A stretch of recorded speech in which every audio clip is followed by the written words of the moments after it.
Stevie doesn't have to wonder, and even Ray Charles can see that the Big 12 has anything but a problem with Mike Gundy.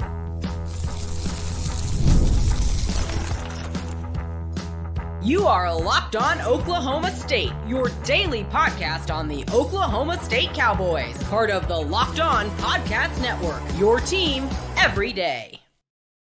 Howdy, y'all, and hello, all. Welcome back to Locked On Oklahoma State, your daily stop for all things Cowboy and Cowgirl related. My name is Cody Stovall. I want to thank you kindly for stopping by to make this your first listen. We're available on all of your podcasting platforms, visually as well on YouTube. Find me personally on X at AllDayOState. Today, we're partially brought to you by FanDuel. Make every moment matter more as playoffs wind down. The summer months can be long, which is why FanDuel's hooking up all customers with a boost or a bonus every single day. There's something in this for everyone every day, all summer long. Visit FanDuel.com to get started today. Meanwhile, we get to get started in the conversation that Mike Gundy is a problem for the Big 12, or better yet, the Big 12 has a Mike Gundy problem. If that's the case, then I guess Brett Yormark isn't the visionary we all thought possible. Or maybe Brett Yormark is the visionary and he doesn't have a problem with Mike Gundy. He loves Mike Gundy because Mike Gundy is the connection for Brett Yormark in the past of the Big 12. Part of the original Hateful Eight and the guy who's been coaching for almost 20 years now as the head man in Stillwater.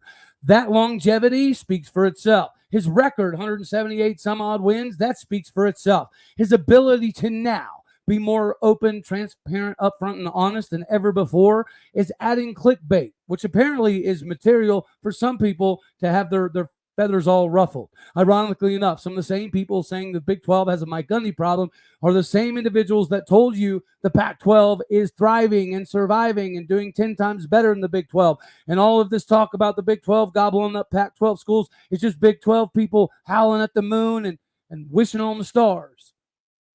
Those are the people now saying that the Big 12 has a Mike Gundy problem. As an Oklahoma State fan, you and I both know that that's not the case. For 18 years, we got a very closed-off Mike Gundy, as at least it pertains to the media in regards to what was happening within the team and how everything was going. He was very nonchalant in a lot of his answers. Did he give some material here and there for people to run with? Yes. But as far as just being very upfront, open, honest, and telling you like it is, this is a different side of Mike Gundy. There shouldn't be a debate on who is the most beneficial for this conference. You got the dude who connects to the past.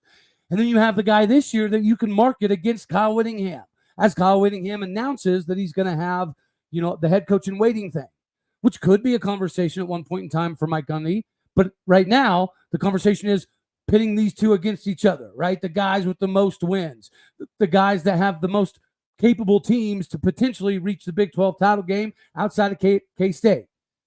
Oklahoma State has been looked down upon for so long. And before Mike Gundy, winning 7 games was our Super Bowl. Like, I remember going to games and watching some of the legends like R.W. McQuarters, and if we won 7 games, this was cause for celebration. Shut down the weekend. Let's have a blast. Let's have a ball. Mike Gundy changed that perception. And now those wins have a new metric. All of those wins the Mike Gundy have stacked up have a metric system that recruits pay attention to. So miss me with all the hooliganry of Mike Gundy's bad for the Big 12. Mike Gundy is phenomenal for the Big 12 now, in the past, and in the future. Just like you want to publicize the matchup between Kyle Whittingham and Mike Gundy. You're going to want to publicize the matchup between Mike Gundy and Deon Sanders. Just like you're going to want to publicize the matchup with Mike Gundy and any of the new squads. Just like you're going to want to prop up Mike Gundy versus Florida State or Mike Gundy versus Dabo Swinney. Because Mike Gundy does, in fact, carry that kind of name for the Big 12. So, again, miss me with the ridiculousness that Mike Gundy is a problem for the Big 12. Brett Yormark is a visionary who has a vision of how to capitalize on the coaches in the conference. Brett Yormark is very well aware that Mike Gundy is being much more upfront than he ever has before. He also knows that partially due to the honesty, he's getting some flack for it. He's catching some feedback negatively from some of his comments. I, for one, am all for what Mike Gundy has been saying. Even if I don't necessarily agree with everything he's saying, this is the new Mike Gundy that I think we should all embrace. I used to sip on some of the Gundy haterade myself. Last season proved that I needed to put the haterade bottle down. A lot of people in the country need to put the haterade bottle down and be more receptive to the fact that the Big 12's ascension, with or without the ACC schools that may or may not join in, are going to be tied to Mike Gundy. The success of the conference, unfortunately, whether you love him, like him, hate him, you could be a fan of KU, Mizzou, or whoever else, Mike Gundy is going to be one of the utilization assets for the Big 12 now and moving forward, just like he was in the past. All of those wins now need to kind of that next step, add some more trophies to the trophy case. If that happens and you're a representative in the CFP Final Four, you don't think Brett Yormark is going to be able to utilize that to a completely different degree, even though certain people in the country want to pretend that Mike Gundy is a problem. Honesty is a problem. So I view this less as a football issue, less as a Big 12 issue, and maybe even more as a societal issue, because you got the Pac-12 media-style pundits making this stuff presented. And it seems more like an experiment to see how many people can we bamboozle. How many people can we convince that Mike Gundy's a problem without them doing their own research? Society may have a hand in that. If you can push something out so much, it doesn't have to always be true. You can get people to negatively think about something. But I don't think people thinking negatively of Mike Gundy is going to work in this situation. He was honest about how he handled the Ollie Gordon situation, evidently too honest. I think we should all be more appreciative as opposed to condemning this trend here. Does everybody really want to get the same old coach speak from every coach across the country? Because we all know what that looks like. Then you get condemned for never, speaking openly about anything. Then you lose some of the credibility within the media because they don't think you're ever going to answer anything legitimately or give them anything worthy material-wise. Mike Gundy's doing all of the above. And I think it's partially because he understands the lay of the land for Oklahoma State in this season, how good we can be, what it could mean for Oklahoma State to get to the CFP. He's the man to get us there, and I think this season is the season for that to happen. But part of that is going to be because of Kendal Daniels. He might be the best safety, DB, linebacker, Deon, call him what you want to call him. He's the best on the roster for good reason.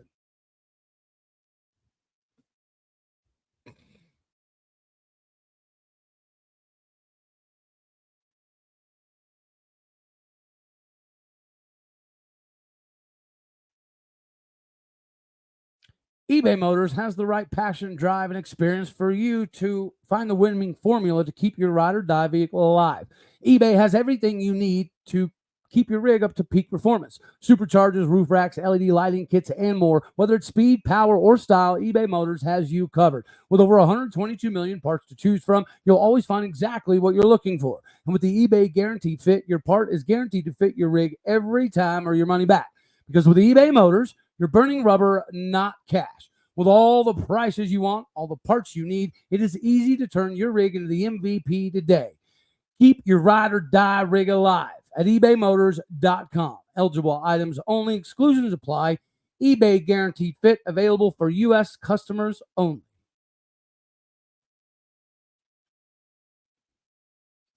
At the linebacker position, both Nick Martin and Colin Oliver will have an adequate claim to saying they're the best linebacker in the Big 12. Luckily, we get to break down why the depth might actually be better and who could surprise everybody at the end of the day by being the top guy at the spot. Everyone remembers Nick Martin's season last year, led the Big 12 in tackles, was one of the tops in the country with over 140. Coming in at 6 foot, 225 pounds this season, the redshirt junior is set to make another All-American level season. But behind Nick Martin, you have to have some more dudes. Is it going to be Jeff Robertson, the 6'2", 225-pound linebacker from Choctaw, Oklahoma, who was going to be the starting linebacker 2 years ago before his ACL injury allowed Xavier Benson to kind of flourish and take that spot? Is it going to be his season now? 2 years after the injury, being fully healthy, is it going to be his time to shine? You got somebody like Gabe Brown who's continuing to tick up the board, coming from Stillwater, Oklahoma. Somebody that was, viewed as maybe a little undersized is now 6'2", 235 pounds. Thank you, Rob Glass. We greatly appreciate you. But he's not just a body that fills a warm spot anymore. Gabe Brown is legitimately pushing for some action, not only in the 2 deep, but he's pushing some more of those guys at the front line to get on the field even more. So what does Gabe Brown do for this season? Jonathan Agumadu, the freshman that walked in at 6'2", 205, is already up to 6'2", 216 pounds. His ascension is going to be worth watching because, again, we don't always get guys with this talent level and this size day one in Stillwater, Oklahoma. The scout team is never going to be good enough if you're trying to win national titles. So guys like Grant Marable are very important. Justin Crutchmer, hopefully his brother's representing O State in the UFC here before too long. But until then, we get to watch his younger brother, Justin, make the transition from Oklahoma high school to being a Cowboy. We just talked to Chris Robinson and had him on the show. This guy coming over from Kilgore College has all the tools, all the intangibles to be a weapon, and the speed to go alongside Xavier Benson-style film. Guys, I think Gunnar Wilson is not only going to be an individual that is monumental for Oklahoma State moving forward, but I think as a true freshman coming in at 6'3", 210 pounds, is going to have the ability to play this season. Not just those regular 4 games that everybody gets before they redshirt. I think Gunnar's going to have the option to be one of the mainstays on the special teams units. Without Charlie Christopher, what does the scout team look like? Without getting Emil Talib on campus at 6'2", 230 pounds. The Berkner native is going to end up being one of those Cowboys that are instrumental to building this class, this foundation.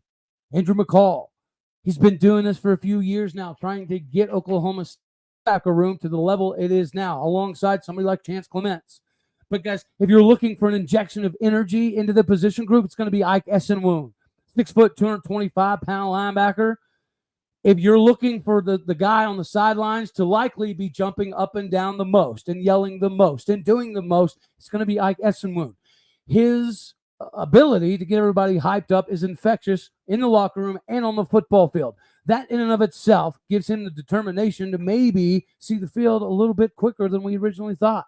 Puasa Utu, somebody that is kind of bounced around from defensive end to linebacker, somebody who is playing undersized and at the wrong position in high school. We get to reap those benefits. Get some body by glass on the young man, and you've got a completely different animal. Speaking of animals, Justin Wright, 6'3", 240 pounds. I don't know that he hasn't shaken off some of the cobwebs still yet from the injury, but even a 95% Justin Wright is going to do some things for this Oklahoma State defense that we didn't see last year. Again, shades of 2021, I think, are what I see with this club. And then you have some of the X factors like Kendal Daniels. Is the 6'4", 235-pound safety ready to maybe do a little bit more in the box? I would suspect so. I would suspect you don't put on that level of weight if you're not going to be more involved in the run game, but still have the speed to go get guys deep. So the linebacker room is the best in the Big 12. One of the top 5 best in the United States of America, and the linebacker room doesn't even feature a safety that's as big as all the other linebackers. Our safety is bigger than most of your NFL linebackers. So if you want to talk about the linebacker room in and of itself, that's amazing. But then when you factor in a guy like Kendal Daniels potentially being able to help that linebacker core, or maybe even at some point in time be a part of the linebacker core, it gives us more flexibility in the back end. Cam Epps is bigger, stronger, faster. Ty Hilton has been doing a lot with his time. Trey Rucker, he's getting faster. He's working his way back into the lineup. These are dudes that could cross-pollinate into the linebacker room, potentially, simply because the linebacker room is already so good by itself. We may not be better than 2021, but I'd be willing to bet we're pretty daggone close. Just like I'd also be willing to bet that if Oklahoma State can find a way to navigate the beginning of the schedule, it should set us up for the run that we're all looking for. We all know that this summer it's kind of winding down on the sports season section. So therefore, we have to make sure that we're capitalizing in the money-making section, and FanDuel is going to be the one that allows that to happen for you today. It is the number one sports betting partner for a reason. All summer long, FanDuel is hooking up all customers with a boost or a bonus every single day, meaning there's something in this for everyone every day all summer long. Make sure that you do yourself a favor, head on over to FanDuel.com and start making the most out of your summer, because it is the official betting partner of Major League Baseball. I was fortunate enough to watch Clayton Kershaw in Oklahoma City before he makes his call on up back to the major leagues. He's got one more AAA start. But we've also got the Home Run Derby coming up. And if you, like me, want to see Marcell Ozuna win the daggone thing, go ahead and see what that bet looks like, because at plus 430 odds, $1 is almost $5 in the pocket.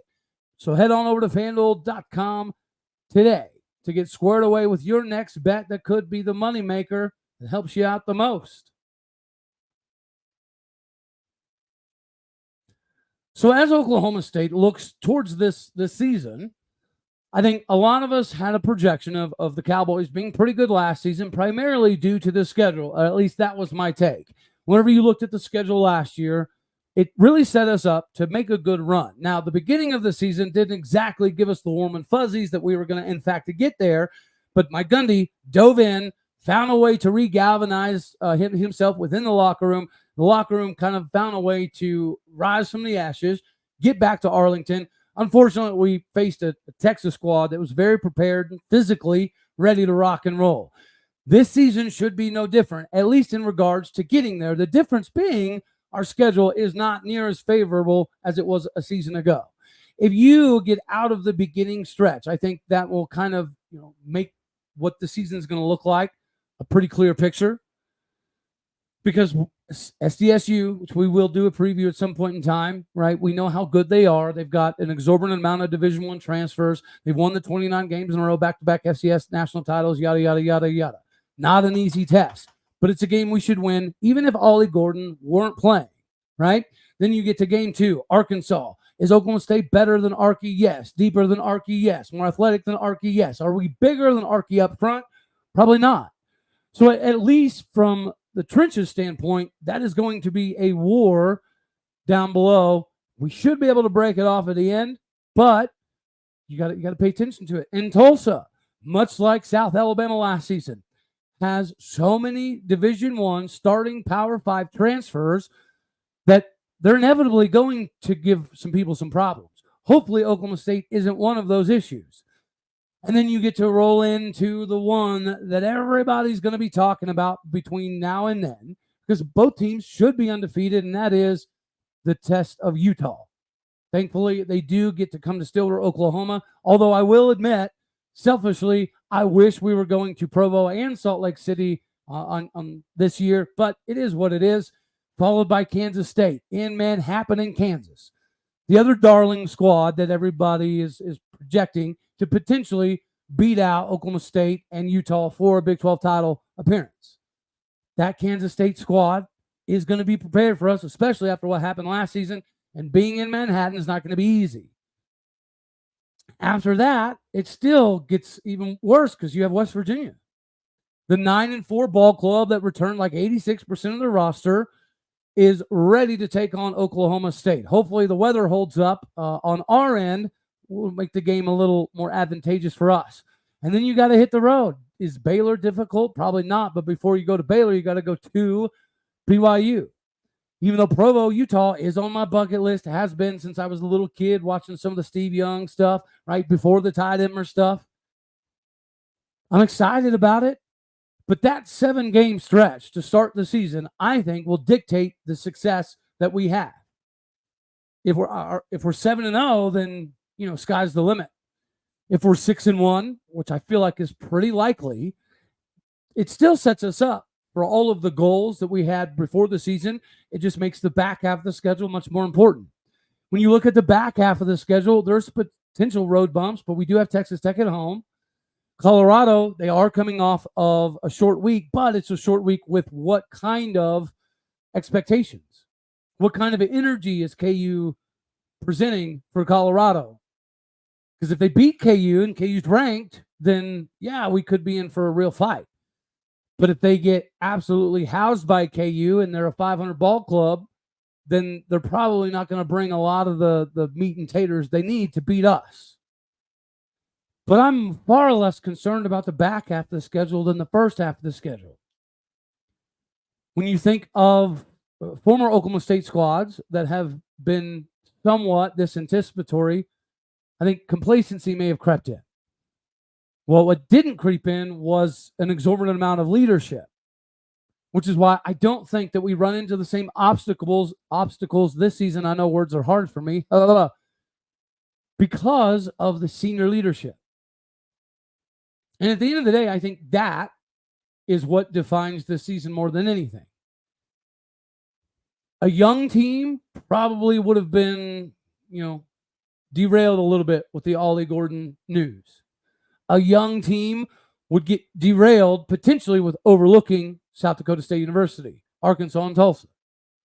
A young team might not be as film prepared as they maybe should be for the beginning of the season. But the leadership and the 30 some odd seniors should be able to curb the complacency. So is being 7-0 at the end of the beginning part of the schedule likely? No.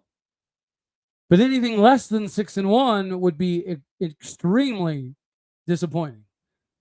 And that's with whomever you want at quarterback.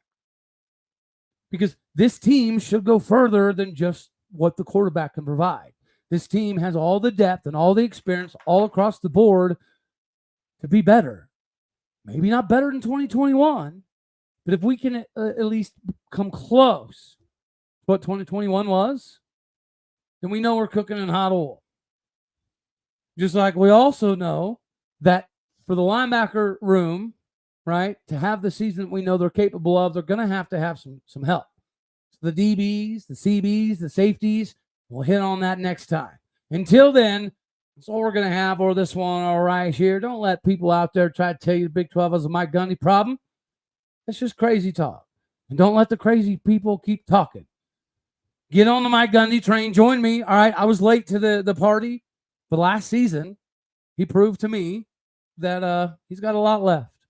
And with the NIL and transfer market era and everybody deciding to stay, shows me that everyone's bought into Mike Gundy. So we all should be. And we should defend him against the ridiculousness that he's getting from places around the country. But anybody who's all we're going to have for this one right here. As always, you know I love you. God bless. Go Pokes. Thank you for tuning in to make this your first listen here in Locked On Oklahoma State. You could be anywhere. So happy you choose to be here. Like it if you like the daggone thing. Dislike if you don't. That's okay too. Share, comment, subscribe. My podcast and folks out there, do what you do. Hit the stars. Leave a review. All righty, y'all. Later, taters.